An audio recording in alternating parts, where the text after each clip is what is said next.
నాతో కలిసి అందరూ చెప్పండి, నేను వారిని తృప్తిగా పోషించినను, వారు వ్యభిచారము చేయుచు వేశ్యల ఎండలో గుంపులు కూడుకొందురు, నేనెట్లు నిన్ను క్షమించుదును? బాగుగా బలిసిన గుర్రము వలె, బాగుగా బలిసిన గుర్రము వలె ప్రతివాడు, బాధాకరమైన సంగతి చూడండి, ఒకళ్ళు ఇద్దరు కాదు, ఏమంటాడండి? ప్రతివాడు ఇటు అటు తిరుగుచు తన పొరుగువాని భార్య వెంబడి బాగుగా బలిసిన గుర్రము వలె సకిలించడం ప్రారంభించాడు అంటాడు.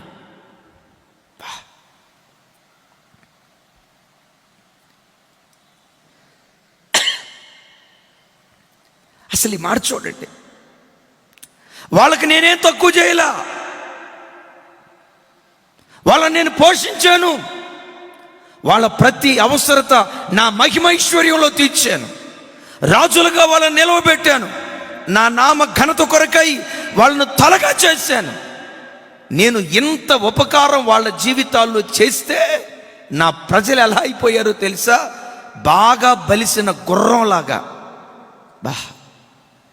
ప్రతివాడు పొరుగువాని భార్య వెంట వెళుతూ బలిసిన గుర్రం సకిలించినట్లుగా ప్రతివాడు సకిలిస్తూ వెళ్ళాడు. నా ప్రజలు వ్యభిచార గృహాల వైపు తిరుగుతున్నారు, నా ప్రజలు వ్యభిచారులు అయిపోయారు.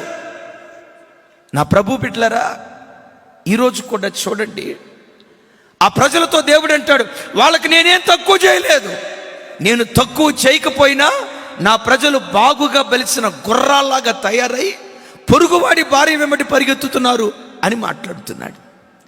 నిజమే.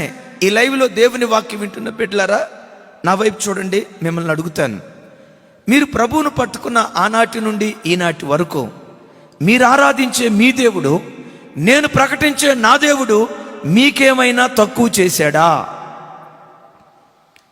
మీ ఆరోగ్య విషయంలో దేవుడు ఏమైనా తక్కువ చేశాడా? మీ ఉద్యోగ వ్యాపారాల విషయంలో దేవుడు ఏమైనా తక్కువ చేశాడా? మీ పిల్లల ఉద్యోగ విషయంలో దేవుడు ఏమైనా తక్కువ చేశాడా? నా దేవుడు ఏం చేశాడో తెలుసా? సింహమైన తన పిల్లలను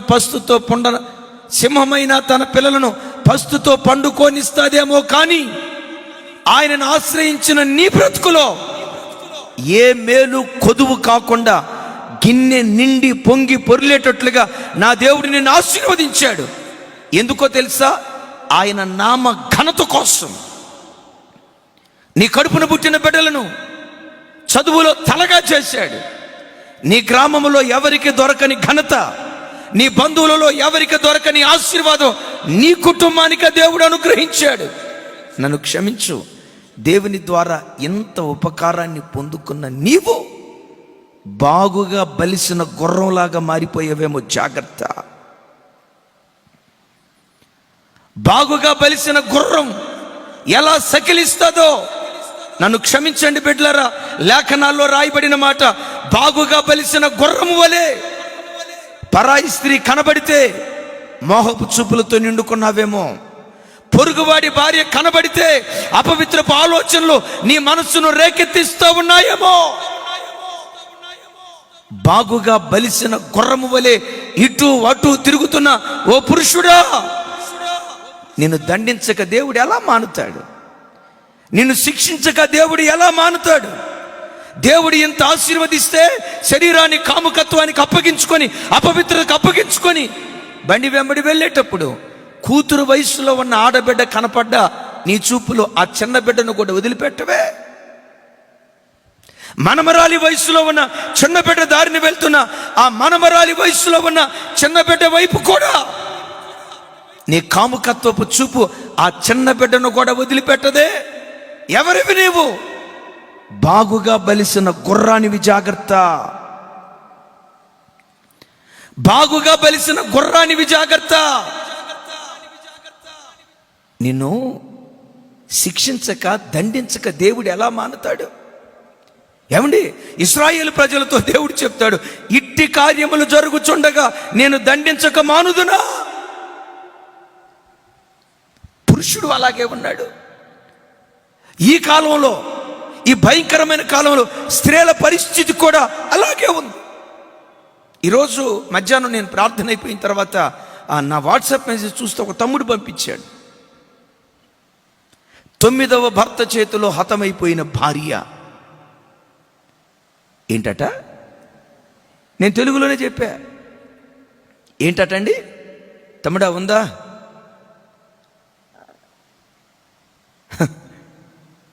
తొమ్మిదవ భర్త చేతిలో హతమైపోయినటువంటి భార్య అట. ఏమిరా అని వాక్యం కాదు, క్షమించండి, ఏమిరా విషయం అని చెప్పి, ఏమండి నేను గడగడలాడుతా, ఏమిట్రా ఇక్కడ రాయబడిన మాట అని చదువుతూ ఉంటేనండి, విచిత్రం ఏంటో తెలుసా? ఒకరికి తెలియకుండా ఒకరికి, ఒకరికి తెలియకుండా ఒకరికి, ఒకరికి తెలియకుండా ఒకరికి, ఒకరికి తెలియకుండా ఒకరికి, మొత్తానికి ఒకరికి తెలియకుండా ఒకరికి, ఒకరికి తెలియకుండా ఒకరికి. ఏమండి వింటున్నారా? ఒకరికి తెలియకుండా ఒకరికి, ఒకరికి తెలియకుండా ఒకరికి. విచిత్రం తెలుసా?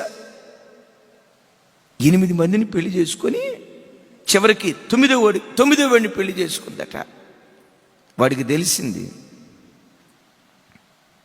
నా ప్రభు బిడ్డలారా, ఈ కడవరి దినాలలో భూతత్వం పెట్టి వెతికిన పరిశుద్ధంగా బ్రతకటానికి ప్రాకులాడే ప్రజలు దేవునికి కరువైపోతున్నారు.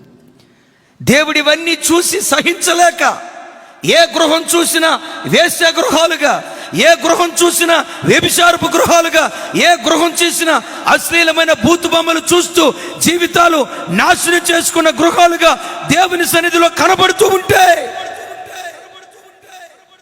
ఇలాంటి కార్యక్రమాలు లోకంలో జరుగుతూ ఉండగా దండించక దేవుడు ఎలా మానుతాడు? తాపకరమైన తెగులును లోకానికి పంపక దేవుడు ఎలా మానుతాడు? ఈ లైవ్లో వాక్యం వింటున్న పురుషుడా, నీ స్థితి ఎలా ఉందో నన్ను క్షమించు. బాగుగా బలిసిన గుర్రం వలె పరాయి స్త్రీని చూసి రంకెలు వేస్తున్నావేమో, జాగ్రత్త. ఈ సకిలింపు వినబడింది కాబట్టే ఉత్తర దిక్కు నుండి నెబుకద్నెజరు రాజును సైన్యాన్ని పంపించి దేవుడు అంటాడు, ఓ పొరుగువాడి భార్యని చూసి సకిలించిన ఇశ్రాయేలీయులారా, బబులోను రాజుల గుర్రాలు మీ పట్టణంలో అడుగుపెట్టి సకిలిస్తున్నాయి చూడండి. ఆ గుర్రాల దౌడు చూడండి, టక్ టక్ టక్ టక్ టక్ టక్ టక్ గుర్రాల దౌడు. అవి దౌడు తీస్తున్నాయి. అవి దౌడు తీస్తూ మీరెలా పొడుగువాడి భార్యని చూసి సకిలించారో, గుర్రాలు అంటా ఉన్నాయి. మీరెలా సకిలించారో ఆ గుర్రాలు కూడా సకిలిస్తున్నాయి. వాక్యం వింటున్న బిడ్డలారా, ఒకవేళ నీ పరిస్థితి ఆ స్థితిలో ఉందేమో, అందుకనే కొన్ని లక్షల మంది సైన్యం యెరూషలేము పట్టణము చుట్టూత ముట్టడి వేశారు. నీ జీవితంలో సమస్యలు నీ చుట్టూత ముట్టడి వేయటానికి కారణం నీలో ఉన్న వ్యభిచారపు ఆత్మేమో చూడు.